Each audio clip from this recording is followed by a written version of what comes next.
പാതിവില തട്ടിപ്പ് കേസിൽ BJP നേതാവ് എൻ രാധാകൃഷ്ണനെതിരെ കേസെടുത്തു പോലീസ്.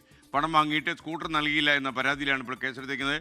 FIR-ൽ എൻ രാധാകൃഷ്ണൻ അടക്കം 4 പേർ പ്രതികളായിട്ടുണ്ട്. വിപിൻ സി വിജയൻ കൊച്ചിയിൽ നിന്ന് ചേരുന്നു വിവരങ്ങളുമായി. വിപിൻ,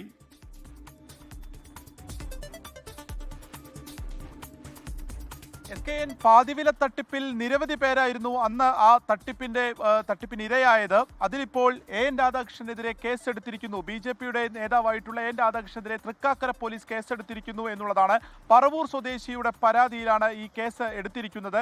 എൻ രാധാകൃഷ്ണന് പുറമെ 4 പ്രതികളാണുള്ളത്. അതിൽ സുമേഷ്, എൻ രാധാകൃഷ്ണൻ, രൂപേഷ് മേനോൻ, KT ബിനീഷ് എന്നിങ്ങനെ 4 പേർക്കെതിരെയാണ് ഇപ്പോൾ കേസെടുത്തിരിക്കുന്നത്. ഇവരുടെ ബാങ്ക് ഡീറ്റെയിൽസ് ഉൾപ്പെടെയുള്ളവ പരിശോധിച്ചതിന് ശേഷമായിരിക്കും തുടർ നടപടികൾ എന്നുള്ളതും തൃക്കാക്കര പോലീസ് അറിയിക്കുന്നു. ഇങ്ങനെ പാതി വിലയ്ക്ക് സ്കൂട്ടർ നൽകാമെന്ന് അറിയിച്ച് സൈൻ എന്നുള്ള സംഘടനയുടെ ഭാരവാഹികളാണെന്നൊക്കെ പറഞ്ഞുകൊണ്ടാണ് ഇവർ സമീപിച്ചത്. 63,500 രൂപയാണ് ഇവർ കൊടുത്തത്. അതിനുശേഷം 2 വർഷത്തോളമായി മറ്റു ഒരു വിവരവും, അതായത് വാഹനവുമില്ല, ഈ പണവുമില്ല എന്നുള്ളതാണ് സ്ഥിതി.